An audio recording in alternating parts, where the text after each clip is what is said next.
Hello guys, আসসালামু আলাইকুম। Welcome to my channel দিন রাত্রি ব্লগ। কেমন আছেন সবাই? নিশ্চয়ই আল্লাহর অশেষ রহমতে খুব ভালো আছেন। আমিও খুব ভালো আছি।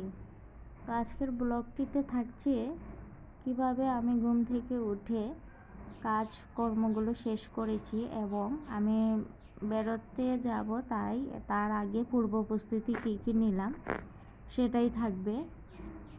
তো সকালে পরোটা দিয়ে একটু মুরগির তরকারি ছিল, সেটা খেয়ে নিলাম। আর এদিকে রুমটাকে ঝট করে গুছিয়ে নিলাম। তো আজ বের হব, আমি বেড়াতে যাচ্ছি, তাই পূর্ব প্রস্তুতিগুলো সেরে নিচ্ছি যাওয়ার আগে। আর এইদিকে আমার মেয়ে দেখুন কোয়েল পাখিগুলো নিয়ে কি অবস্থা করছে। ও মানে এই পাখিগুলোকে ও শান্তিই দিচ্ছে না, শুধু ধরে মানে পাখিগুলো খুব যন্ত্রণায় আছে ওর জন্য। তো এই পাখিগুলোর সাথে ও সারাক্ষণই খেলাধুলা করছে। আর এইদিকে আমি চিন্তা করলাম, এখন আমি যেহেতু 2 দিনের জন্য চলে যাব, তাই এখন গাছগুলোতে পানিগুলো দিয়ে দিই। কারণ 2 দিন যদি আজকে বেশি করে পানি দিয়ে দিলে আর 2 দিন না দিলেও চলবে। মাশাআল্লাহ, আমার গাছগুলোতে অনেক সুন্দর করে লতা বাইছে, তো খুবই ভালো লাগছে। আর এই গাছটাতেও একটা বেগুন এসেছে, 2টো বেগুন এসেছে, মোটামুটি বড়ই, একটা বড় হয়েছে আর একটা এখনো ছোট। ইনশাল্লাহ আরও আসবে সামনে। তো আজকে বেশি করে পানি দিয়ে দিচ্ছি যাতে 2 দিন আর পানি দেওয়া না লাগে, সেই জন্যে। তো আপনাদের কাছে আমি প্রতিদিনের মতো চেয়ে নিচ্ছি, আমার ব্লগটি যদি আপনাদের কাছে ভালো লাগে তাহলে অবশ্যই একটা লাইক দিয়ে ভিডিওটি দেখবেন। কারণ আপনাদেরকে তো না বললে আপনারা দেন না, তাই প্রতিদিনই বলি যে একটা লাইক দিয়ে দেখবেন প্লিজ। আর যদি কোনো একটা অংশ আপনাদের কাছে ভালো লাগে তাহলে অবশ্যই কমেন্ট করবেন, সুন্দর একটা মন্তব্য দিয়ে যাবেন। আর সেদিন এই গাছটা আমি কিনেছিলাম গাঁদা ফুলের সাথে, নয়নতারা চারাটা। তো এখন টবের জন্য সেদিন আর লাগাইনি, তো টবও আর আনতে পারিনি। তো এখন চিন্তা করলাম এই আপাতত এই বালতিটাতেই লাগিয়ে দিই, তাই লাগিয়ে দিলাম।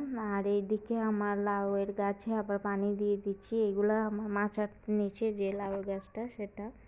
তো এখন পর্যন্ত যারা আমার চ্যানেলে সাবস্ক্রাইব করেননি বা আনসাবস্ক্রাইবভাবে দেখছেন, আপনাদেরকে অনুরোধ করব প্লিজ আমার চ্যানেলটিকে সাবস্ক্রাইব করে তারপরে দেখবেন।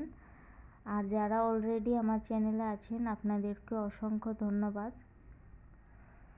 তো আজকে চলে যাব আমি আমার বাবার বাড়িতে। তো কয়েকদিন ধরেই চিন্তা করছি যাব, যেহেতু শীতকাল পড়েছে, তাই ওর বাবাকে বলছি যে 2টা দিনের জন্য দেও যাই। তো বেশি যেতে পারি না, এত কাছে আমার বাবার বাসা থাকা সত্ত্বেও আমি যেতে পারি না থাকার জন্য। তো আসলে বিয়ের পর মেয়েদেরকে আর বাবার বাড়িতে আসা অনেকটাই কষ্টসাধ্য হয়ে যায়। আমরা চাইলেও আগের মতো এখন আর ঘুরতে পারি না, বা আগের মতো এখন এসে বাবার বাড়িতে ইচ্ছা মতো থাকতে পারি না, শুধুমাত্র নিজের একটা সংসার আছে বলে। তো মেয়েদের জীবন কি অদ্ভুত জীবন, তাই না? তো তারপরও 2 দিনের জন্য বলে চলে এলাম যে 2টা দিন অন্তত দেও। উনি দিতে চান না বেশি, আর আমার মেয়ে তো ওর দাদুকে ছাড়া থাকতেই পারে না, সেজন্য আসলেও মানে মন থাকে ওর ওইদিকে, কান্নাকাটি করে খাওয়া দাওয়া ছেড়ে দেয়। তো এইটা হলো মহাজালা। ও যা যা পছন্দ করে তা ওর জন্য কিছু খাবার নিয়ে আসলাম, যে মুড়ি, তারপর ব্রেড, চানাচুর, বিস্কিট, মানে চকলেট, ও মানে যখন যেটা চায় সেটা যাতে ওকে দিতে পারি সেই জন্য। আর এদিকে আম্মা চা দিলেন, আসার পরেই বিস্কিট দিয়ে চা খাচ্ছি। তারপর আমার এই যে আমার বেডরুমে আমি চলে আসলাম। আমার বাবার বাড়িতে এটা হলো আমার বেডরুম। তো সুন্দর করে পরিপাটি করে আম্মা রেখেছেন। তো বেডরুমটা আমার এইভাবে গুছানো থাকে সব সময়। তো শান্তির একটা বেডরুম, এটা আমার শান্তির বেড। তো যদিও এখন আর শান্তি করে ঘুমাতে পারি না মেয়ের যন্ত্রণায়। একটা খাট আর একটা ড্রেসিং টেবিল আর একটা ওয়ার্ড্রোব দিয়ে আমার এই বেডরুমটা সিম্পল ওয়েতে সাজানো।